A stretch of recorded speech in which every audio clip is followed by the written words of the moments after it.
प्यारे बच्चों, हमारे YouTube channel A to Z physics classes में आपका स्वागत है। हमारा चैप्टर चल रहा है चैप्टर नंबर 2, स्थिर वैद्युत विभव एवं धारिता, electrostatic potential and capacitance chapter चल रहा है। और इस चैप्टर के अंतर्गत वीडियो नंबर 5 या कहे कि भाग 5 में आज हमारा टॉपिक होगा समांतर प्लेट संधारित्र की धारिता। तो हम हेडिंग डाल लेते हैं, समांतर प्लेट संधारित्र की धारिता।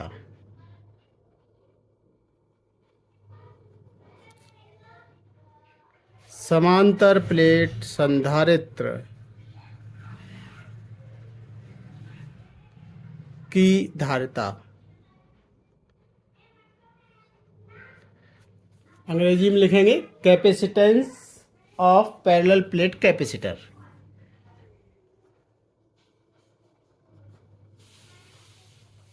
Capacitance of parallel plate capacitor.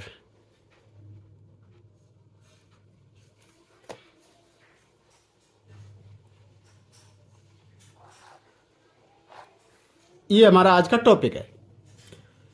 तो देखिए, इस टॉपिक जैसा कि हमारा हेडिंग है, हेडिंग में कहा गया समांतर प्लेट संधारित्र की धारिता, यानी एक ऐसा संधारित्र जिसकी प्लेटें समांतर हों, उसकी हमें कैपेसिटेंस यानी धारिता ज्ञात करनी है। तो उसके लिए हमें क्या करना होगा, एक हमें समांतर प्लेट संधारित्र का एक चित्र बनाना होगा जिसमें प्लेटें उसकी समांतर होनी चाहिए, दोनों प्लेटें परस्पर समानांतर होनी चाहिए। तो एक प्लेट ये हो गई और दूसरी प्लेट इधर बना देंगे, दूसरी प्लेट ये हो गई।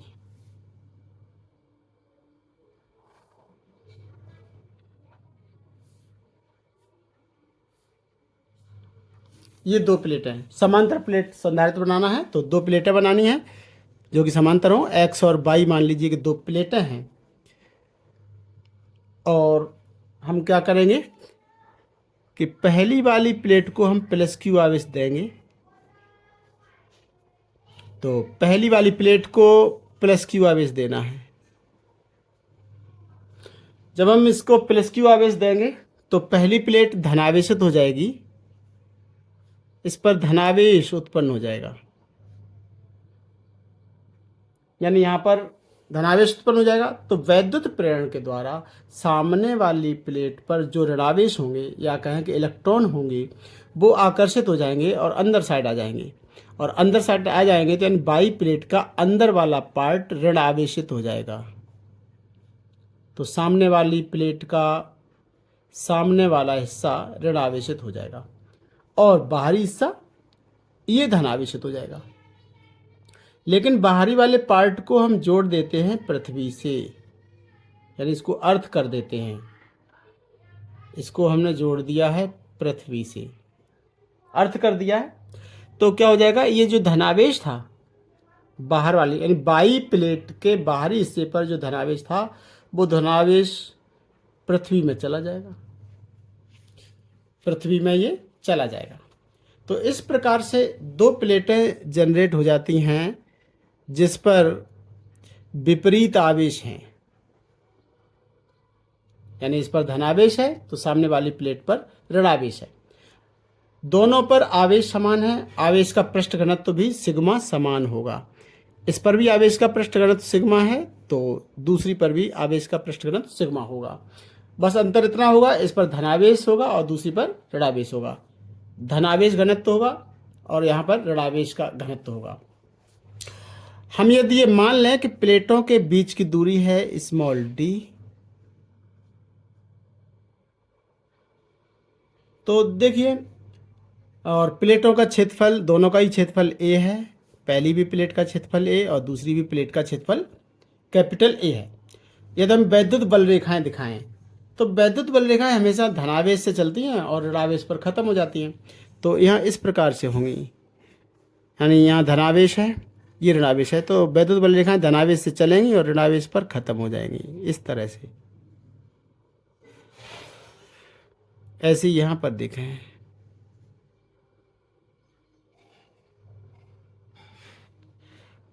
और ये बल रेखाएं किनारों पर थोड़ा सा गोलाकार भाग ले बन जाता है, इस तरह से बन जाएंगे।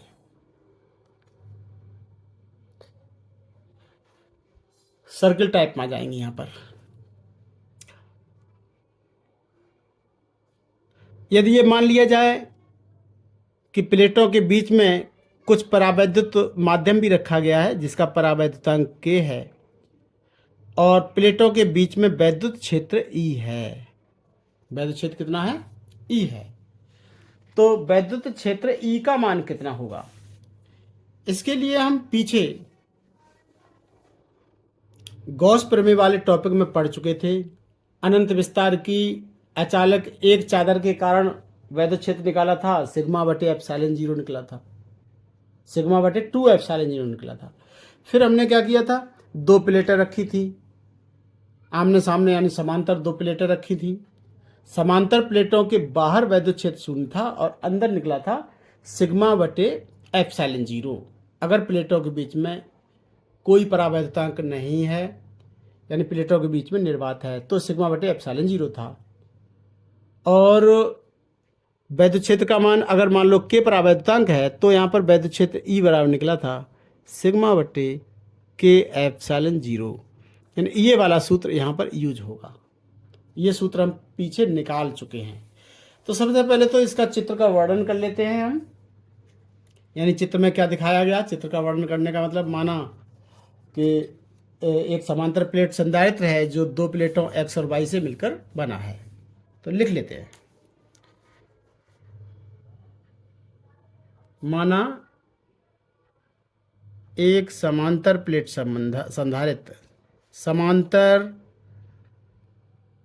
प्लेट संधारित्र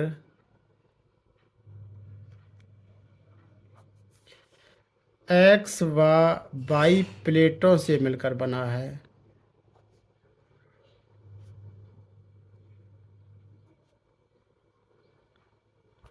भाई हमारा पेन खत्म हो गया, दूसरा पेन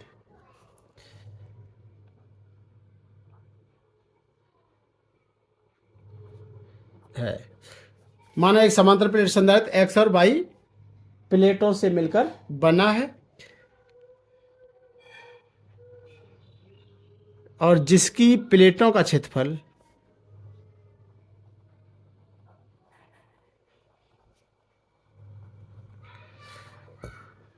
प्लेटों का क्षेत्रफल है a, तथा उनके बीच की दूरी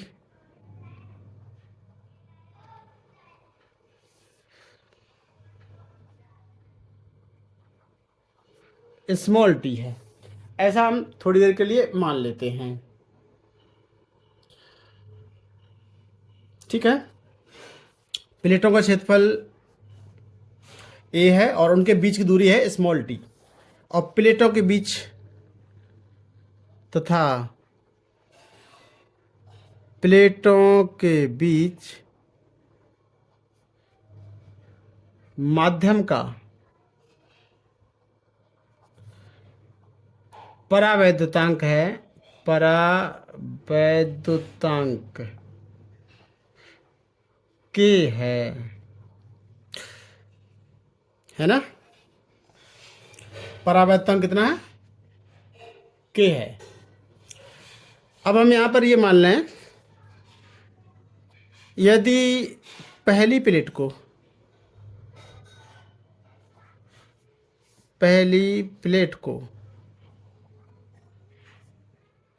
आवेश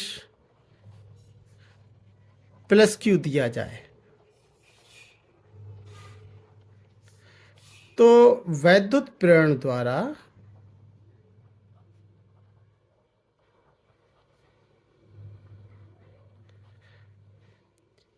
प्लेट बाई का, यानी देखिए ये एक्स प्लेट है, ये वाई प्लेट है, सामने वाली प्लेट लिख दो या दूसरी प्लेट लिख दो या बाई प्लेट लिख दो, एक ही बात है। तो वैद्युत प्रेरण द्वारा प्लेट बाई पर ऋणावेश उत्पन्न हो जाता है। ऋणावेश उत्पन्न हो जाता है तथा अब बाहर धनावेश भी उत्पन्न होगा लेकिन वो पृथ्वी में चला जाएगा, तथा बाहरी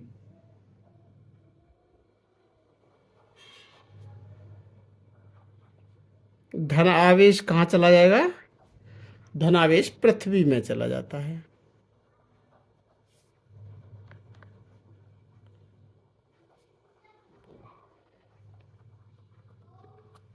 इस प्रकार से दोनों प्लेटें कैसी हो जाएंगी? ऋणावेशित हो, दोनों प्लेटें समान रूप से आवेशित हो जाती हैं। तो लिख देंगे इस प्रकार दोनों प्लेटें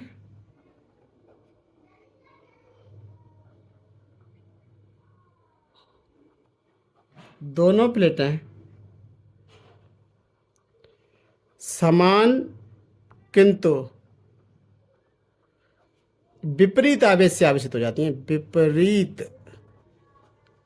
समान किंतु विपरीत आवेशित हो जाती हैं।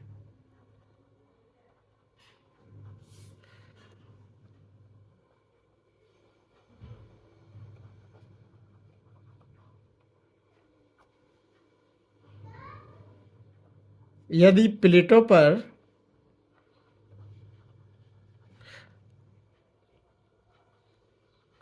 आवेश का पृष्ठ घनत्व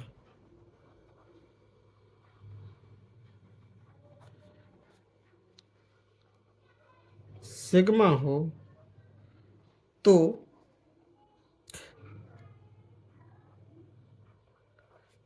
प्लेटों के बीच वैद्युत क्षेत्र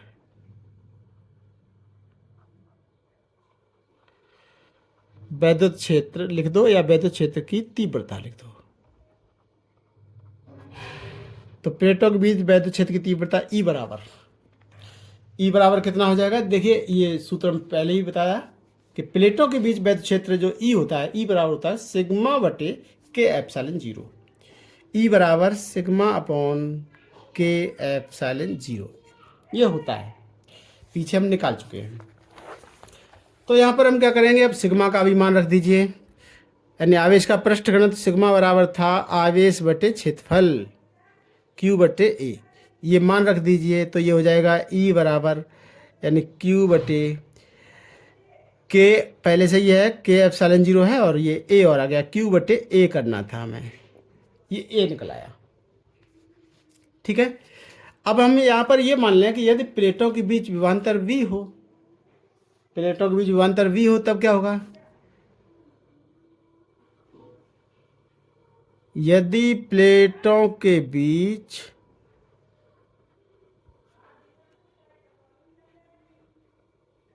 विभवांतर v हो तो हम पीछे निकाल चुके हैं वैद्युत क्षेत्र की तीव्रता E बराबर होता है विभवांतर बटे उनके बीच की दूरी v बटे डी, E बराबर v बटे डी, ये निकाल चुके थे।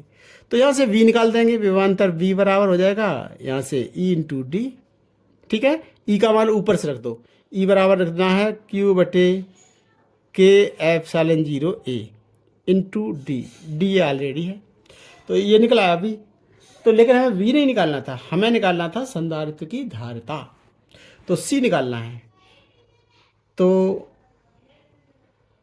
संधारित्र की धारिता कितनी हो जाएगी?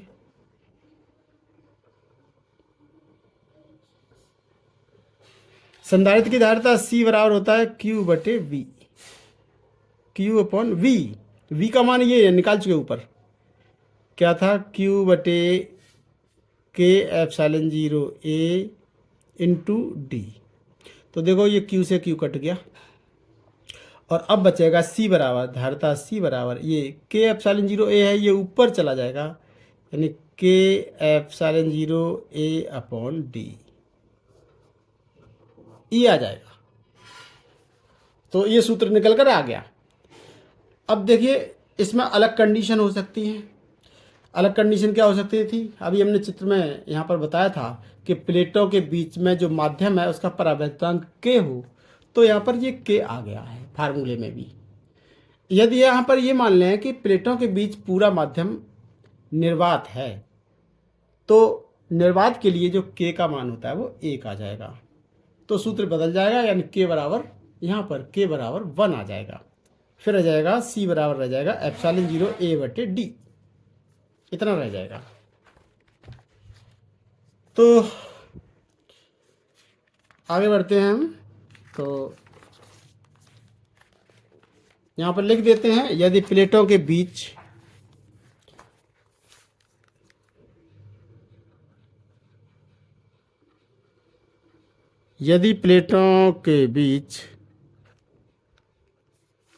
निर्वात हो तो k बराबर हो जाता है 1।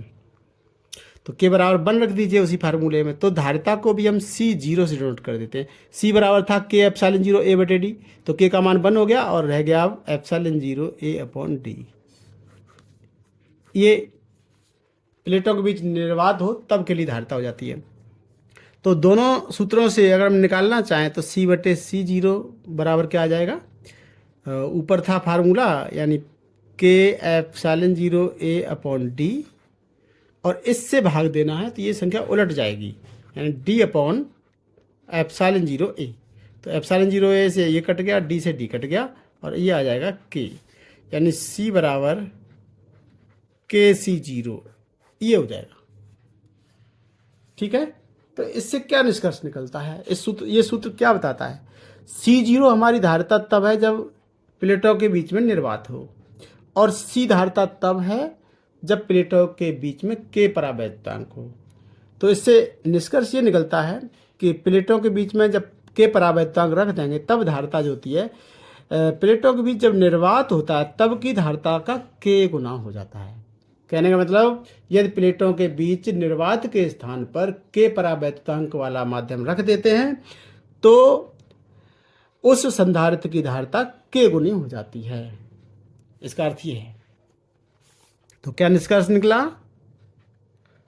इस प्रकार निर्वात के स्थान पर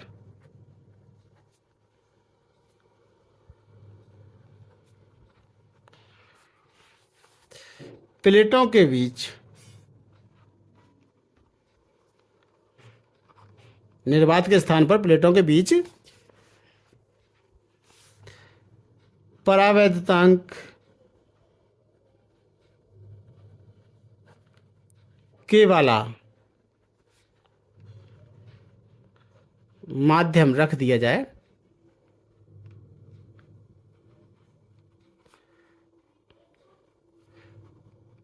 तो उसकी धारिता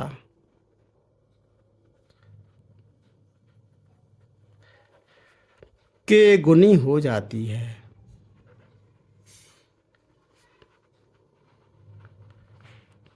कहने का मतलब, अब वो के गुना आवेश संचय कर लेगा ऐसा संधारित्र। तो देखिए, सारी युक्ति जो हम बना रहे हैं उसका उद्देश्य भी यही है, आवेश को ज़्यादा से ज़्यादा कैसे संचय किया जाए। एक सामान्य चालक थे, सामान्य चालक पर आवेश की मात्रा ज़्यादा संचित करने के लिए उसका आकार बड़ा करना पड़ता था। फिर हमने संधारित्र बनाया। संधारित्र की परिभाषा में ही ये कहा गया कि हम आकार में वृद्धि किए बिना उस पर पर्याप्त जो है आवेश संचित कर सकते हैं। ऐसी युक्ति का नाम ही संधारित्र है।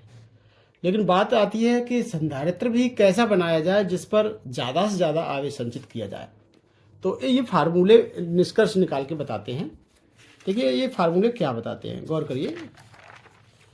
हम ये चाहते हैं कि संधारित्र की धारिता C ज़्यादा होगी। संधारित्र की धारिता C ज़्यादा होगी। धारिता का मतलब ये है कि वो आवेश का ज़्यादा धारण कर सके। तो आवेश ज़्यादा धारण कर सकेगा तो उसकी धारिता ज़्यादा होगी। तो हम चाहते भी यही हैं कि वो ज़्यादा से ज़्यादा आवेश संचय करे, तो यानी उसकी धारिता को बढ़ाया जाए। तो धारिता को बढ़ाने के लिए देखिए, यहाँ पर हमें सीधे सीधे सूत्र से दिख रहा है, जो ऊपर जो संख्याएं हैं उनका मान ज़्यादा होना चाहिए और जो नीचे संख्या है उसका मान कम होना चाहिए, तो C का मान ज़्यादा आएगा। तो देखिए, ध्यान दीजिए, ऊपर क्या है, एक तो है K का मान बड़ा हो। K का मान बड़ा होने का मतलब क्या है कि उच्च परावैद्युतांक यानी उच्च परावैद्युतांक जिसका के का मान ज़्यादा हो, ऐसा पदार्थ प्लेटों के बीच में रखा जाए। और ए का मान ज़्यादा है का मतलब प्लेटों का क्षेत्रफल ज़्यादा हो। तो यदि हम संधारित्र की प्लेटों का क्षेत्रफल ज़्यादा रखें और प्लेटों के बीच में अधिक परावैद्युतांक वाला पदार्थ रख दें तो धारिता सी का मान बढ़ जाएगा। साथ ही डी का मान कम हो। डी का मतलब था, चित्र में भी दिखाया गया था, यह है चित्र। डी क्या था? प्लेटों के बीच की दूरी। तो डी का मान कम होना चाहिए। फार्मूला ये बताता है डी का मान कम होना चाहिए। कहने मतलब प्लेटों के बीच की दूरी कम होनी चाहिए। कुल मिलाकर संधारित्र की धारिता बढ़ाने के लिए यदि प्लेटों का क्षेत्रफल ज़्यादा हो, संधारित्र की प्लेटों का क्षेत्रफल ज़्यादा हो, प्लेटों के बीच में अधिक परावैद्युतांक वाला पदार्थ रख दिया जाए, लेकिन प्लेटों के बीच की दूरी कम रखी जाए, तो संधारित्र की धारिता और अधिक बढ़ाई जा सकती है। तो पूछा भी प्रश्न इसी तरीके से जाता है। प्रश्न जो पूछा जाता है वो इसी तरीके से पूछा जाता है कि समांतर प्लेट संधारित्र की धारिता के लिए सूत्र का निगमन करो। तो सूत्र का निगमन हमने कर दिया है। फिर कहा जाता है कि इस संधारित्र की धारिता कैसे बढ़ाई जा सकती है। तो आप लोग बताएंगे, यानी डेरिवेशन कैसे किया जाएगा। सूत्र का निगमन करना है तो सूत्र का निगमन आप इस तरह से करेंगे जैसा कि हमने बताया। सूत्र का निगमन कर दिया हमने। यहाँ पर C बराबर निकल के ये आ गया। C बराबर ये निकला K एप्सिलॉन 0 A/D। ये सूत्र का निगमन हो गया। लेकिन फिर धारिता कैसे बढ़ाई जाए तो लिख देंगे हम, उपरोक्त सूत्र से स्पष्ट है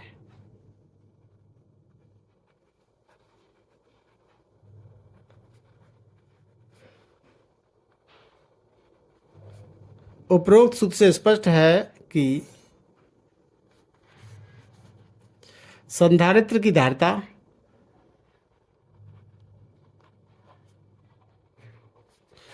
धारिता बढ़ाने के लिए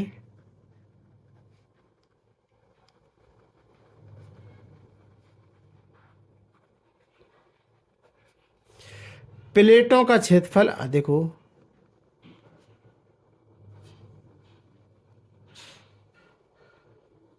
प्लेटों का क्षेत्रफल अधिक होना चाहिए।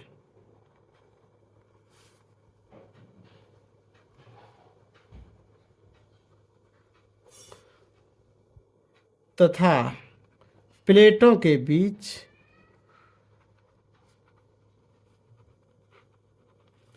उच्च परावैद्युत पदार्थ भरा हो, यानी के का मान अधिक हो, उच्च परावैद्युत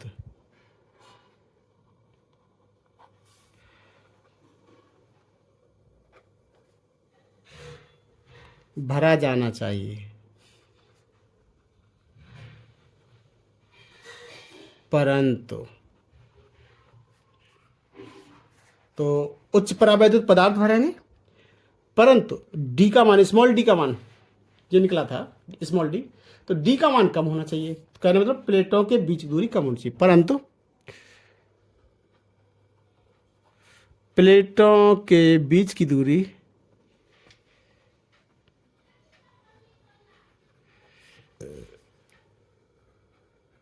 कम रखनी चाहिए।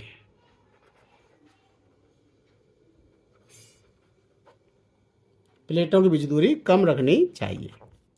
इस तरह से ये हमारा टॉपिक पूरा हो जाता है। तो फिर एक बार हम समझाते हैं कि ये प्रश्न इस तरह से आता है, समांतर प्लेट संधारित्र की धारिता के लिए सूत्र का निगमन करो। बहुत इंपॉर्टेंट है, मैं लिख देता हूँ उस पर, मोस्ट इम्पोर्टेंट, बहुत ही इंपॉर्टेंट है। तो समांतर प्लेट संधारित्र की धारिता के लिए सूत्र का निगमन करो। तो जैसा कि कहा गया, समांतर प्लेट संधारित्र है तो प्लेटें जिसकी समानांतर हों तो उसको हम कह देते हैं समांतर प्लेट संधारित्र। तो ऐसा संधारित्र जिसकी प्लेटें समानांतर हों। तो ये हमने चित्र में बनाया है। तो पहली वाली प्लेट को प्लस क्यू आवेश दिया, तो जैसा कि हमने बताया कि जैसे ही प्लस क्यू आवेश देंगे तो पहली वाली प्लेट धनावेशित हो जाएगी। लेकिन वैद्युत प्रेरण के द्वारा सामने वाली प्लेट का जो ऋणावेश होगा, यानी कहें कि सामने वाली प्लेट पर जो इलेक्ट्रॉन्स होंगे वो अंदर की साइड आ जाएंगे पहली वाली प्लेट से आकर्षित होकर। इसी को हम वैद्युत प्रेरण कहते हैं। तो जितने भी इलेक्ट्रॉन होंगे अंदर साइड आ जाएंगे, अंदर साइड आ जाएंगे तो अंदर वाला पार्ट जो होगा वो ऋणावेशित हो जाएगा और बाहर वाला हिस्सा धनावेशित हो जाएगा। लेकिन क्या होगा कि बाहर वाले हिस्से को हम पृथ्वी से जोड़ देंगे, तो जो धनावेश था बाहर का वो अंदर पृथ्वी में चला जाएगा।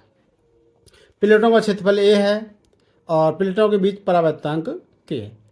तो अब यहाँ पर जैसे हमने बताया कि पहले प्लेट को तो धनावेश दिया, दूसरी आवेश को ऋणावेश होता है, अंदर साइड उत्पन्न हो जाएगा। तो दोनों पर आवेश की मात्रा समान है, लेकिन आवेश का पृष्ठ घनत्व तो सिग्मा दोनों पर बराबर है। यदि दो समांतर प्लेटें हों और जो विपरीत आवेशित हों तो उनके बीच में, पूरी प्लेटों के बीच पूरे माध्यम में परावैद्युतांक के होने के कारण उसमें वैद्युत क्षेत्र की तीव्रता ई जो होती है, ई का फार्मूला होता है सिग्मा बटे के एप्सिलॉन 0। ये फार्मूला होता है, ये हम पीछे वाले चैप्टर में पढ़ चुके हैं गॉस प्रमेय वाले टॉपिक पर। तो इस प्रकार से सिग्मा बराबर होता है क्यू बटे, यानी आवेश का पृष्ठ घनत्व, तो सिग्मा बराबर होता है क्यू बटे ए हमने रख दिया। प्लेटों के बीच विभवांतर वी हो तो ई बराबर होता है वी बटे डी, ये भी हम पीछे टॉपिक में पढ़ चुके हैं इसी चैप्टर में। तो इस प्रकार से यहीं से हम वी बराबर निकालें तो ये हो जाएगा ई इंटू डी। ई का मान जो यहाँ से निकाल लिया था वो हमने रख दिया है और इस प्रकार से निकल के आ गया वी। लेकिन हमें वी नहीं चाहिए था, हमें चाहिए था धारता सी। सी बराबर होता है क्यू बटे वी, ये धारता की परिभाषा में हम पढ़ चुके हैं। तो वी का मान जो यहाँ से निकला था वो यहाँ पर रख दिया गया। क्यू से क्यू कट गया और ये के एप्सिलॉन 0 ये नीचे बटे में है तो ये ऊपर चला जाएगा और ये सूत्र निकल के आ गया धारता सी बराबर के एप्सिलॉन 0 ए अपॉन डी। ये सूत्र तब है जब प्लेटों के बीच में के परावैद्युतांक है, तब यहाँ पर के आ गया। यदि प्लेटों के बीच में वायु या निर्वात हो तो के बराबर वहाँ पर 1 हो जाता है। के बराबर 1 हो जाएगा तो धारता बदल जाएगी और धारता के लिए सूत्र हो जाएगा C0 बराबर, फिर सूत्र हो जाएगा C0 बराबर एप्सिलॉन 0 ए अपॉन डी। यदि हम C बटे C0 निकालें तो ये के बचेगा, यानी C बराबर के C0। कहने का मतलब यदि हम प्लेटों के बीच में निर्वात अगर रखते हैं तो धारता C0 है और यदि कोई अन्य परावैद्युतांक के रख देते हैं तो धारता C हो जाती है और वो C0 की के गुनी हो जाती है। कहने का मतलब यदि प्लेटों के बीच में वायु या निर्वात के स्थान पर अन्य कोई माध्यम रख दें जिसका परावैद्युतांक के हो तो उसकी धारता भी पहले की तुलना में या कहे कि निर्वात की तुलना में के गुनी हो जाएगी। लेकिन हमारी मेन प्रॉब्लम क्या थी कि हम आवेश को ज़्यादा से ज़्यादा संचित करें। तो आवेश को ज़्यादा से ज़्यादा संचित करने के लिए यानी धारता बढ़ानी होगी और धारता बढ़ाने के लिए ये सूत्र बताता है, यानी ये सूत्र था के एप्सिलॉन 0 ए अपॉन डी। तो के का मान ज़्यादा हो यानी प्लेटों के बीच उच्च परावैद्युत पदार्थ हो, प्लेटों के बीच का क्षेत्रफल प्लेटों का क्षेत्रफल ज़्यादा हो, लेकिन प्लेटों के बीच की दूरी डी कम होनी चाहिए तो संधारित्र की धारता और अधिक बढ़ाई जा सकती है। तो ये चीज़ हमने यहाँ पर लिख दी। तो प्रश्न में भी यही पूछा जाता है कि संधारित्र की धारता कैसे बढ़ाई जा सकती है। इस तरह से ये टॉपिक हमारा पूरा हो जाता है। इसके बाद में नेक्स्ट टॉपिक है, तो अभी हमने जो टॉपिक लिया था इसमें ये लिया था समांतर प्लेट संधारित्र की धारता। वहाँ पर हमने क्या माना था कि प्लेटों के बीच पूरे माध्यम में एक समान परावैद्युतांक के है, ये माना था, जैसा कि हमने चित्र में भी दिखाया था। अब हम अगले वाले टॉपिक में ये भी बहुत इंपॉर्टेंट है, उसमें ये दिखाएंगे लेंगे तो यही समांतर प्लेट संधारित्र की धारता के लिए सूत्र का निगमन करना है, लेकिन प्लेटों के बीच में जो परावैद्युत पदार्थ है वो आंशिक रूप से भरा हुआ है। उस कंडीशन में संधारित्र की धारता का सूत्र क्या होगा ये हमें निकालना है। ठीक है, तो हम नेक्स्ट हेडिंग लेते हैं। तो समांतर प्लेट संधारित्र की धारता निकालेंगे। चलिए अगले पेज पे लिखते हैं हेडिंग समांतर प्लेट संधारित्र की धारता।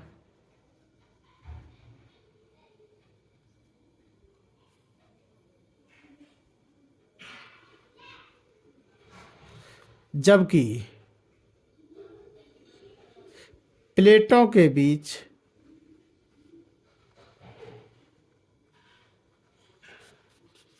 आंशिक रूप से प्लेटों के बीच आंशिक रूप से परावैद्युत पदार्थ भरा, परावैद्युत पदार्थ भरा है। कहने का मतलब पूरे माध्यम, जैसा कि अभी हमने पिछले टॉपिक में जो लिया था कि पूरे माध्यम में एक समान परावैद्युतांक के था, लेकिन अब पूरे माध्यम में एक समान परावैद्युतांक नहीं है, बल्कि आंशिक रूप से परावैद्युत पदार्थ भरा हुआ है। तो जैसा कि कहा गया समांतर प्लेट संधारित्र की धारिता, तो एक हमें समांतर प्लेट संधारित्र बनाना है, तो हम बना लेते हैं इसको। तो ये समांतर प्लेट संधारित्र की एक प्लेट मान लो, और सामने ये समांतर प्लेट संधारित्र की दूसरी प्लेट है। पहली वाली प्लेट को हमने प्लस क्यू आवेश दिया है। जैसे ही प्लस क्यू आवेश देंगे तो पहली वाली प्लेट का अंदर वाला भाग धनावेशित हो जाएगा। दो प्लेटें हैं हमारी एक्स और वाई। वैद्युत प्रेरण द्वारा वाई प्लेट का आंतरिक भाग ऋणावेशित हो जाएगा। तो ये ऋणावेशित हो गया है, लेकिन बाहर वाला भाग यहाँ पर धनावेशित हो जाएगा। यहाँ पर धनावेशित इसलिए नहीं दिखा रहा हूँ, अगर धनावेशित अभी दिखा देंगे फिर कह देंगे पृथ्वी में चला गया, तो मुझे काटना पड़ेगा। तो फिर हम क्या करेंगे, ये पृथ्वी पहले तो बाई प्लेट का बाहरी हिस्सा जो होगा जो धनावेशित हो जाएगा, लेकिन उसे यदि हम पृथ्वी से जोड़ देंगे तो ये धनावेश जो होगा वो पृथ्वी में चला जाएगा। यहाँ पर देखो बच्चों, ये भी ध्यान रखने की बात है कि जो जैसे हमने कह दिया कि बाहरी भाग पर धनावेश उत्पन्न हो जाता है, धनावेश अंदर चला जाएगा पृथ्वी में। यह है पृथ्वी। वास्तव में धनावेश तो जाता ही नहीं है, इलेक्ट्रॉनों के चलने से ही आवेश को ट्रांसफर मान लिया जाता है।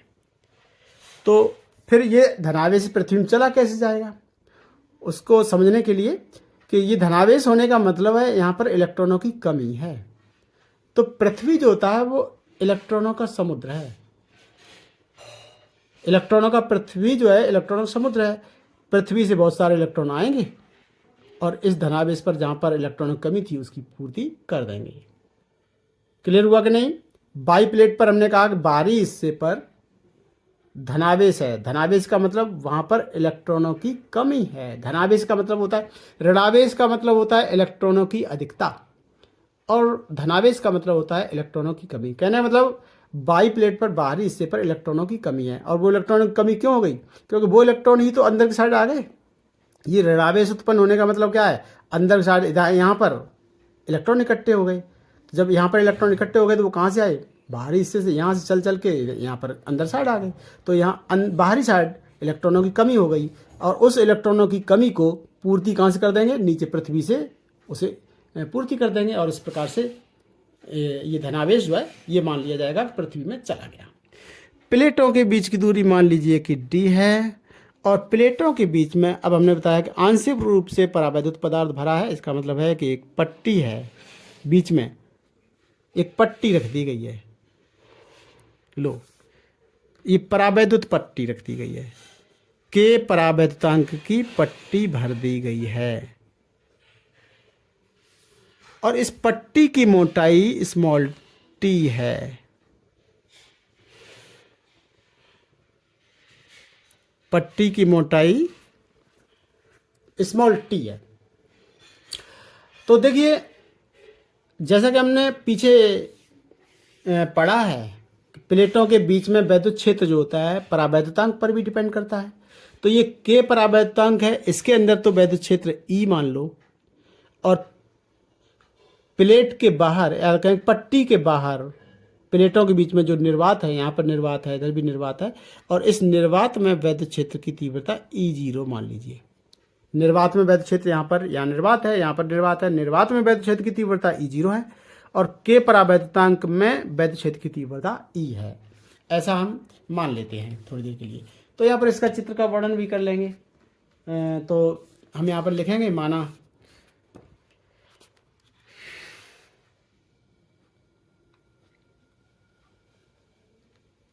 समांतर प्लेट संधारित्र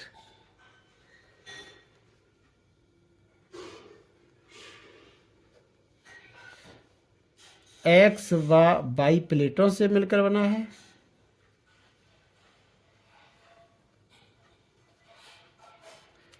यानी समांतर प्लेट संधारित्र है, एक्स वाई प्लेटों से मिलकर बना है। प्लेटों के बीच की दूरी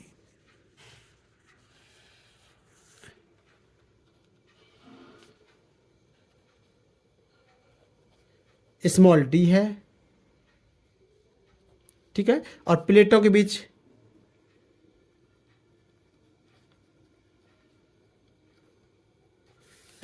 बीच स्मॉल टी मोटाई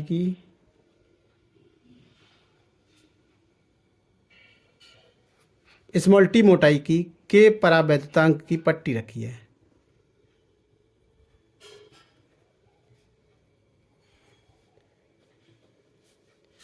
के परावैद्युतांक की पट्टी रखी है। तो पट्टी के अंदर वैद्युत क्षेत्र कितना होगा और बाहर कितना होगा वो सूत्र हम लिख देंगे। तो पट्टी के अंदर वैद्युत क्षेत्र, देखिए जहां पर भी हम वैद्युत क्षेत्र बोल देते हैं, पूरा शब्द वैद्युत क्षेत्र की तीव्रता है, यानी वैद्युत क्षेत्र की तीव्रता ई। तो वैद्युत क्षेत्र यानी वैद्युत क्षेत्र की तीव्रता ई बराबर, अभी हमने पढ़ा था सिग्मा बटे के एप्सिलॉन जीरो। अभी हमने बताया था कि प्लेटों के बीच में के परावैद्युतांक अगर है तो उस परावैद्युतांक के अंदर वैद्युत क्षेत्र होता है सिग्मा बटे के एप्सिलॉन जीरो। और हमने बताया कि इसके अंदर ये पट्टी है, पट्टी के अंदर वैद्युत क्षेत्र ई होता है, तो ई का मान निकला सिग्मा बटे के एप्सिलॉन जीरो। और पट्टी के बाहर, प्लेटों के बीच में ही पट्टी के बाहर, जो कि निर्वात मान लिया है यहाँ पर, तो निर्वात में वैद्युत क्षेत्र ई जीरो होगा, यानी निर्वात होने के कारण यानी के बराबर यहाँ पर 1 हो जाएगा, तो सिग्मा बटे एप्सिलॉन जीरो रह जाएगा। ठीक है। और तथा पट्टी के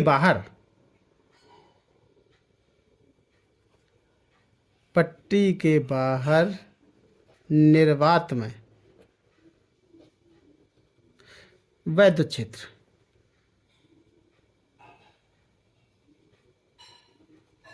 वैद्युत क्षेत्र की तीव्रता यानी उसे हम मान लेते हैं ई जीरो, माना है हमने चित्र में भी। तो ई जीरो बराबर क्या हो जाएगा, सिग्मा बटे के का मान 1 हो जाएगा, तो निर्वात के लिए तो ये हो जाएगा एप्सिलॉन जीरो, इतना हो जाएगा। तो अब यहाँ पर हमें निकालना क्या है, हमें इस संधारित्र की धारिता निकालनी है। तो धारिता निकालने से पहले हमें विभवांतर निकालना होता है, तो प्लेटों के बीच विभवांतर निकालना है पहले, और विभवांतर निकालकर सीधा धारिता C बराबर Q बटे V फार्मूला लगा देते हैं और धारिता निकल आएगी। तो हम क्या करेंगे कि प्लेटों के बीच विभवांतर V हो तो कितना हो जाएगा, तो उसके लिए क्या करेंगे कि इस पट्टी पर विभवांतर और प्लस निर्वात का विभवांतर, निर्वात में विभवांतर, दोनों को जोड़ दीजिए तो कुल विभवांतर निकल आएगा। तो अब देखो यहाँ पर दोनों प्लेटों के बीच की दूरी d है, प्लेट की मोटाई t है, तो निर्वात की मोटाई कितनी बची, तो निर्वात की मोटाई बचेगी, यानी टोटल दूरी तो है d, उसमें से टी मोटाई की पट्टी है तो टी मोटाई निकाल दीजिए, डी में से टी मोटाई कम कर दें तो ये निर्वात की ही तो चौड़ाई बचेगी। तो निर्वात जो फैला है वो डी माइनस टी मोटाई में फैला है, कहने मतलब ई जीरो वैद्युत क्षेत्र जो है निर्वात में, और उसकी चौड़ाई जो होगी वो डी माइनस टी होगी। और जो वैद्युत क्षेत्र ई है इसकी मोटाई कितनी है, उसकी मोटाई टी है। तो जैसा कि हमारा फार्मूला होता है, वैद्युत क्षेत्र ई बराबर था वी बटे डी, या कहें कि वी बराबर ई डी। इसका अर्थ समझ लो, विभवांतर वी बराबर था वैद्युत क्षेत्र गुणा वैद्युत क्षेत्र की चौड़ाई। ठीक है। तो यहां पर हमें निकालना क्या है कि जो वैद्युत क्षेत्र ई है उसकी मोटाई तो है टी, तो वैद्युत क्षेत्र यानी ई इंटू इसकी मोटाई यानी टी, ये हो जाएगा प्लेटों यानी अंदर की प्लेट पर विभवांतर। और ई जीरो वैद्युत क्षेत्र है उसकी चौड़ाई है डी माइनस टी, तो E zero into D minus T, दोनों को जोड़ दीजिए तो टोटल विभवांतर आ जाएगा। तो लिख देंगे यदि प्लेटों के बीच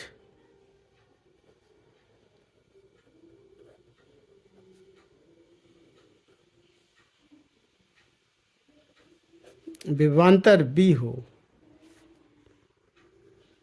तो V बराबर, देखो यहाँ से फिर से दोबारा समझाएंगे, यहाँ पर समझने में कहीं दिक्कत हो रही हो तो ये फार्मूला होता है विभवांतर बराबर वैद्युत क्षेत्र की तीव्रता गुणा वैद्युत क्षेत्र की तीव्रता की चौड़ाई। डी का मतलब चौड़ाई, यानी वैद्युत क्षेत्र ई जो है कितने चौड़ाई में फैला हुआ है उसकी मोटाई होती है डी। तो वैद्युत क्षेत्र गुणा वैद्युत क्षेत्र की चौड़ाई। तो हमारा जो ई वैद्युत क्षेत्र है वो टी मोटाई में फैला हुआ है, तो ई गुणा टी हो जाएगा। तो यहाँ पर लिख देंगे ई इंटू टी प्लस, फिर यहाँ पर निर्वात में वैद्युत क्षेत्र जो होगा वो ई जीरो माना है और निर्वात की चौड़ाई थी डी माइनस टी। ठीक है, तो वैद्युत क्षेत्र गुणा उसकी चौड़ाई, दोनों के मान ऊपर से उठा के रख दीजिए। तो दोनों के मान यानी ई का मान रखेंगे तो सिग्मा बटे के एप्सिलॉन जीरो ए into T plus E zero का मान सिग्मा बटे एप्सिलॉन जीरो, सॉरी ए नहीं होगा, तो ई जीरो का मान क्या है सिग्मा बटे एप्सिलॉन जीरो और इसकी चौड़ाई थी डी माइनस टी। और यहाँ पर जैसा कि हम जानते हैं सिग्मा बराबर क्या था क्यू बटे ए था। ठीक है, तो सिग्मा का मान भी रख दीजिए, विभवांतर वी बराबर सिग्मा बराबर क्या था क्यू बटे ए, तो क्यू बटे के एप्सिलॉन जीरो ए हो जाएगा इंटू टी प्लस क्यू बटे के एप्सिलॉन जीरो और के तो है ही नहीं इसमें, सॉरी के तो है ही नहीं, ए और यहाँ पर डी माइनस टी। जो चीज़ कॉमन मिल रही हो उसे कॉमन ले लो, तो कॉमन मिल जाएगा क्यू अपॉन एप्सिलॉन जीरो ए, इतना कॉमन मिल गया क्यू बटे एप्सिलॉन जीरो ए, ये मिल जाएगा कॉमन। तो ये चीज़ कॉमन मिल गई तो यहाँ पर बचेगा डी माइनस टी, तो डी माइनस टी को पहले लिख दीजिए डी माइनस टी और प्लस यहाँ से गौर करो क्या बचेगा क्यू बटे एप्सिलॉन जीरो ए, ये बाहर आ गया तो यहाँ पर बचेगा टी बटे के स्मॉल टी अपॉन के। तो ये विभवांतर निकला अभी, लेकिन इसलिए हमें निकालनी है संधारित्र की धारिता, इसलिए संधारित्र की धारिता, संधारित्र की धारिता, संधारित्र की धारिता सी बराबर था क्यू बटे वी, यानी क्यू अपॉन वी, वी का मान ये यहाँ से रख देंगे कितना क्यू बटे एप्सिलॉन जीरो ए कोष्ठक में D minus T plus T बटे के। तो यहाँ पर देखो क्यू से ये क्यू कट गया और हो गया अब संधारित्र की धारिता सी बराबर, ये एप्सिलॉन जीरो ए है ऊपर चला जाएगा epsilon zero A upon D minus T plus T बटे के, ये हो जाएगा। ये सूत्र का निगमन हो गया। ये किस कंडीशन के लिए निकला, ये तब निकलेगा जब प्लेटों के बीच में स्मॉल टी मोटाई का के परावैद्युतांक की एक पट्टी रख दी जाए तो समांतर प्लेट संधारित्र की धारिता सी बराबर हो जाती है epsilon zero A upon D minus T plus T बटे के। ठीक है, तो इसको निगमन करने के लिए हम बहुत शॉर्ट में फिर से दोबारा से बता देंगे। हमने यहाँ पर ये माना कि एक समांतर प्लेट संधारित्र है, प्लेटों के बीच की दूरी स्मॉल डी है, उसमें हमने टी मोटाई की के परावैद्युतांक की एक पट्टी रख दी, तो पट्टी के अंदर वैद्युत क्षेत्र अलग होगा, वो होगा ई मान लो, और इसके पट्टी के बाहर निर्वात में वैद्युत क्षेत्र होता है ई जीरो, ऐसा हम मान लेंगे।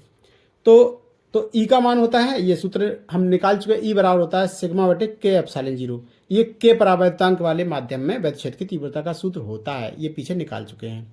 इससे जस्ट पहले वाले सूत्र में के निगमन में भी इसका हमने इस्तेमाल किया है। और निर्वात में वैद्युत क्षेत्र की तीव्रता ये होती है सिग्मा बटे एप्सिलॉन जीरो। और पीछे हम पढ़ चुके हैं वैद्युत क्षेत्र की तीव्रता बराबर विभवांतर बटे उनके बीच की दूरी, या कहें कि विभवांतर बराबर वैद्युत क्षेत्र गुणा वैद्युत क्षेत्र की चौड़ाई। तो यहाँ पर देखो ई वैद्युत क्षेत्र जो है टी चौड़ाई में फैला हुआ है, ई वैद्युत क्षेत्र टी चौड़ाई में फैला हुआ है, तो ई इंटू टी हो जाएगा यहाँ से यहाँ तक का विभवांतर। और जो ई जीरो वैद्युत क्षेत्र है वो डी माइनस टी चौड़ाई में फैला हुआ है, यानी ये निर्वात की जो चौड़ाई बची, ये टी मोटाई कम कर दो, टोटल मोटाई है डी, उसमें से ये टी कम कर दो तो हो जाएगा ये निर्वात की चौड़ाई है डी माइनस टी। तो E0 वैद्युत क्षेत्र D माइनस टी चौड़ाई में फैला हुआ है, तो दोनों को गुणा करके जोड़ लीजिए तो कुल विभवांतर प्राप्त हो जाएगा। तो कुल विभवांतर V है तो E वैद्युत क्षेत्र T मोटाई में फैला हुआ है और E0 वैद्युत क्षेत्र D माइनस टी चौड़ाई में फैला हुआ है, दोनों को जोड़ दिया गया। तो यहाँ पर ये सूत्र आ जाता है, सिग्मा का मान रख दिया गया Q बटे ए, सिग्मा बराबर होता है Q बटे ए, जैसा कि ये लिख भी दिया है बराबर में, सिग्मा बराबर Q बटे ए। जो कॉमन मिला हमने कॉमन ले लिया। धारिता का सूत्र निकालना था C बराबर Q बटे V, तो V का मान जो निकला यहाँ रख दिया गया, जो कट गया उसको काट दिया, सूत्र का निगमन हो जाता है। लेकिन अब इसमें अलग अलग कंडीशंस हैं, केसेस हैं, तो इसमें कुछ केसेस हैं वो ध्यान दीजिए। तो पहला केस हम यहाँ पर ये मान लेते हैं कि पूरे माध्यम में मान लीजिए कि निर्वात ही है, तो केस फर्स्ट,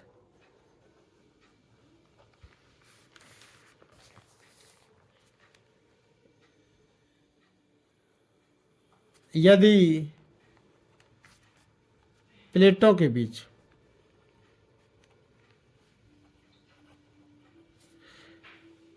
पूरे माध्यम में निर्वात है,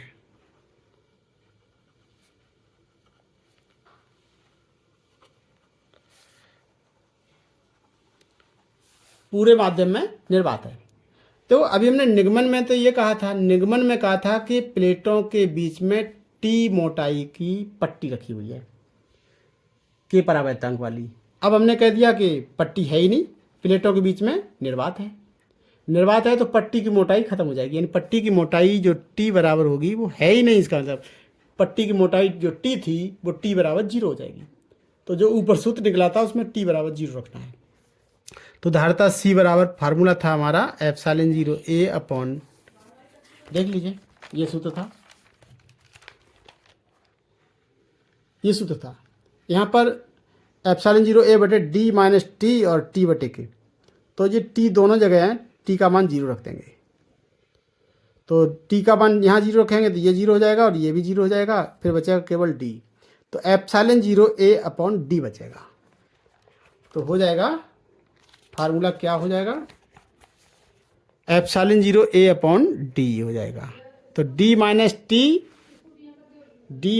टी प्लस टी बटे के, तो दोनों जगह T का मान 0 हो गया, चाहे लिख देते D माइनस टी का मान 0 प्लस T बटे के यानी 0 बटे के, तो ये सब 0 हो गया है, तो ये हो जाएगा एप्सिलॉन 0 A अपॉन D। तो केस फर्स्ट हो गया। सेकंड केस क्या हो सकता है, सेकंड केस ये हो सकता है कि पूरे माध्यम में, प्लेटों के बीच पूरे माध्यम में के परावैद्युतांक की ही पट्टी भरी हो।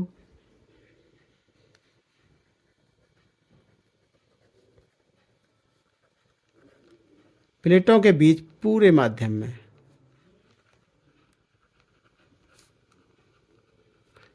के परावैद्युतांक है,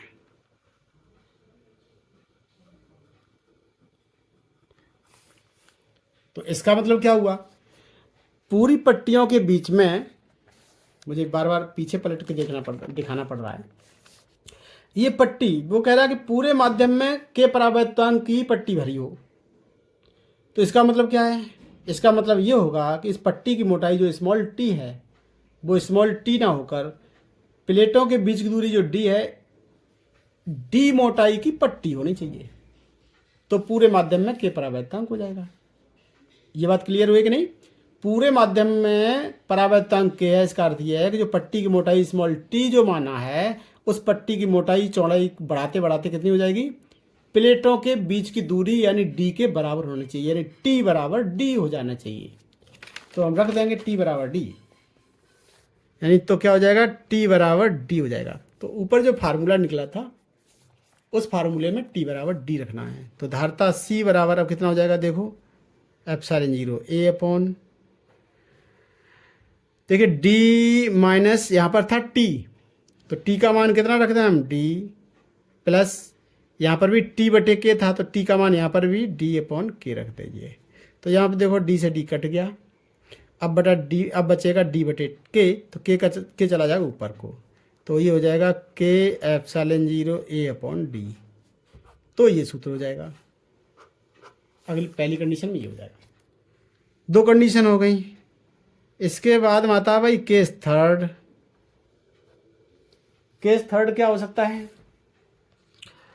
अब यहां पर अगला केस ये हो सकता है कि ये जरूरी नहीं है कि के परावर्तांक हो, लेकिन मान लीजिए कि प्लेटों के बीच में कोई धातु रख दी जाए। क्या बताया हमने? प्लेटों के बीच पूरे माध्यम में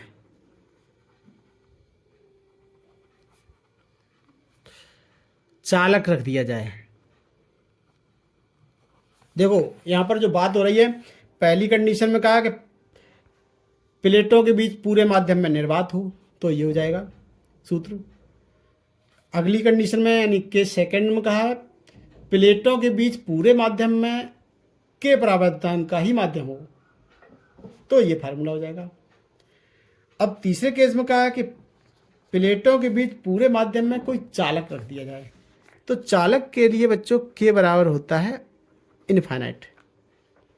तो अब के का मान अनंत रख दीजिएगा, तो धारता सी बराबर देखो कितनी हो जाएगी। अब देखिए सी बराबर कितना हो जाएगा, एप्सिलॉन 0 ए अपॉन, जहाँ पर भी के लिखा हो फार्मूले में वहाँ पर हम अनंत रख देंगे। तो यहाँ पर क्या था, देखो फार्मूला था D minus T plus T बटे के का मान अनंत रखना है बस। तो के का मान अनंत यहाँ पर रखेंगे, तो अनंत से जब भाग देंगे टी में तो ये 0 आ जाएगा, यानी ये हो जाएगा देखो epsilon 0 A upon D minus T plus 0। अनंत का भाग किसी संख्या में देते हैं तो वो 0 हो जाता है, तो ये 0 हो गया। तो इस प्रकार से बचेगा epsilon 0 A upon D minus T. तो उस कंडीशन में ये हो जाएगा।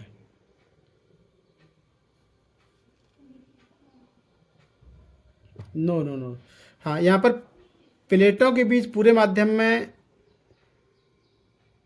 चालक है ऐसा हमने कहा है, ये ना होकर यहाँ पर ये कहेंगे कि प्लेटों के बीच के परावर्तांक की पट्टी है, क्योंकि यहाँ पर टी मोटाई रही है, तो यहाँ पर टी मोटाई की पट्टी तो है, लेकिन वो पट्टी चालक की है या कहें धातु की है। प्लेटों के बीच पट्टी लिखते हैं भाई,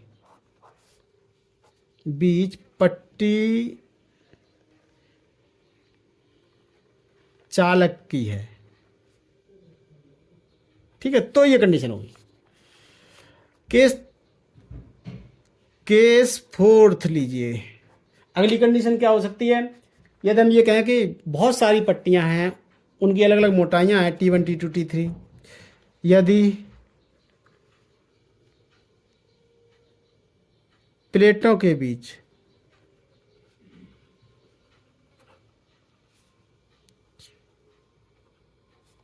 एक से अधिक पट्टियां हैं,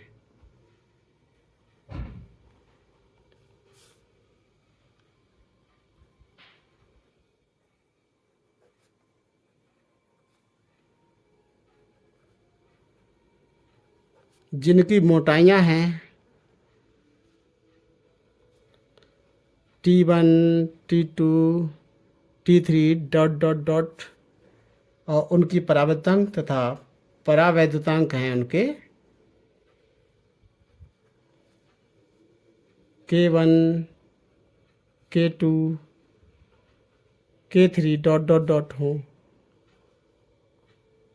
तो धारिता सी बराबर फिर से देख लिए epsilon 0 A upon, epsilon 0 A upon formula था डी माइनस टी, लेकिन एक मोटाई एक पट्टी नहीं है T1 की T2 की T3 की, सभी पट्टियां डॉट डॉट डॉट जुड़ जाएंगी, और प्लस फार्मूले में क्या था आगे था T बटे के, तो T1 बटे K1 हो जाएगा, दूसरी भी पट्टी है तो T2 बटे K2 हो जाएगा, और प्लस T3 बटे K3 हो जाएगा, प्लस एंड सो ऑन, इस तरह से हो जाएगा। ये कंडीशन बन जाएगी, ये फार्मूला आएगा। अब इस केस के अंतर्गत भी एक केस है, यहाँ पर ये क्लियर नहीं हो रहा है कि T1 T2 T3 मोटाई की पट्टियाँ तो हैं, लेकिन ये नहीं कहा कि प्लेटों के बीच पूरे माध्यम में ही पट्टियाँ हैं, निर्वात बिल्कुल है ही नहीं। तो ये उस कंडीशन के लिए है जब निर्वात तो है और बहुत सारी पट्टियाँ भी हैं। लेकिन अगला केस इसी के अंतर्गत ये हो सकता है, मान लीजिए कि प्लेटों के बीच पूरे माध्यम में पट्टियां ही पट्टियां हैं। क्या कंडीशन अगली हो सकती है? प्लेटों के बीच पूरे माध्यम में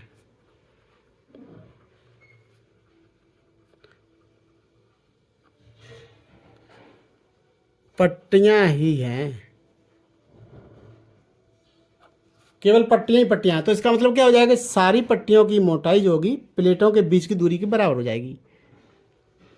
तो पहली पट्टी T1 मोटाई की है, दूसरी T2 मोटाई की है, तीसरी T3 मोटाई की, यानी सारी मोटाई जोड़ लें तो कितना हो जाएगा?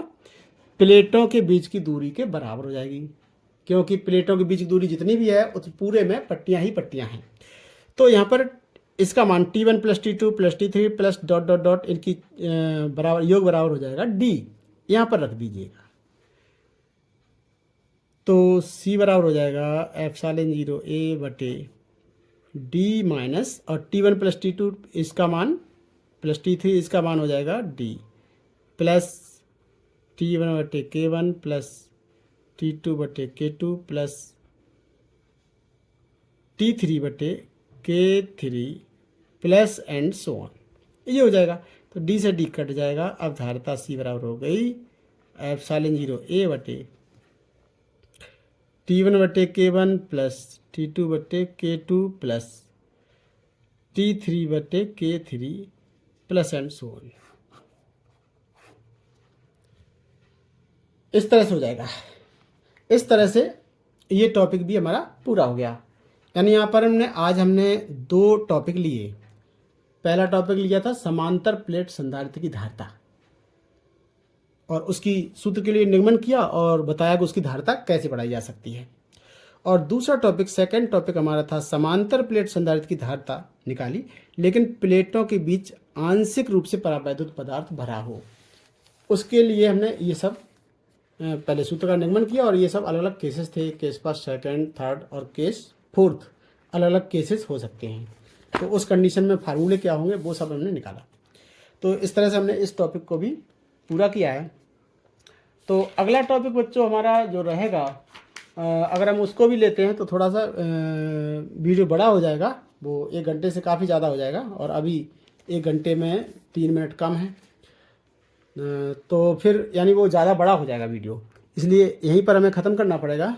तो प्यारे बच्चों, कि अगर आपको हमारी वीडियो पसंद है तो वीडियो को लाइक करें, चैनल को सब्सक्राइब करें, अपने साथियों को भी वीडियो भेजें, वीडियो शेयर करें, और ज़्यादा से ज़्यादा अपने साथियों को बताएं कि सारे टॉपिक्स आप लोगों को क्रमशः, यानी हर चैप्टर में जब तक सारे टॉपिक हमारे ख़त्म नहीं हो जाएंगे जो कि सिलेबस के अंतर्गत हैं, तब तक हम अगला चैप्टर स्टार्ट नहीं करते। और जब एक चैप्टर ख़त्म हो जाएगा तो फिर उसके बाद में उसके बहुत महत्वपूर्ण जो न्यूमेरिकल होते हैं वो न्यूमेरिकल सॉल्व करते हैं। और ये सारा सॉल्यूशन यानी सारे नोट्स आप लोगों के हम डालते हैं नीचे डिस्क्रिप्शन बॉक्स में। 2 लिंक देते हैं। तो डिस्क्रिप्शन बॉक्स में पहला लिंक दिया होगा, उस पर लिखा होगा PDF नोट्स। तो उस वीडियो में जो पढ़ाया जाएगा उसके PDF नोट्स उसी वीडियो में नीचे डिस्क्रिप्शन बॉक्स में मिल जाएंगे। और उसके बाद में अगला एक और लिंक दिया रहता है नेक्स्ट वीडियो का। तो नेक्स्ट वीडियो का लिंक दिया रहता है, उसको जैसे ही टच करेंगे हम अगले वीडियो में पहुंच जाएंगे। यानी अगले टॉपिक के लिए, अगले वीडियो में जाने के लिए आप लोगों को सर्च करने की आवश्यकता नहीं है कि अगला टॉपिक कौन सा है, आसानी से आप लोगों को मिल जाएगा। तो इसी प्रकार से आज हम इसी टॉपिक के साथ में वीडियो आज का ख़त्म करते हैं। मिलते हैं नेक्स्ट वीडियो में नेक्स्ट टॉपिक के साथ। Thank you for watching.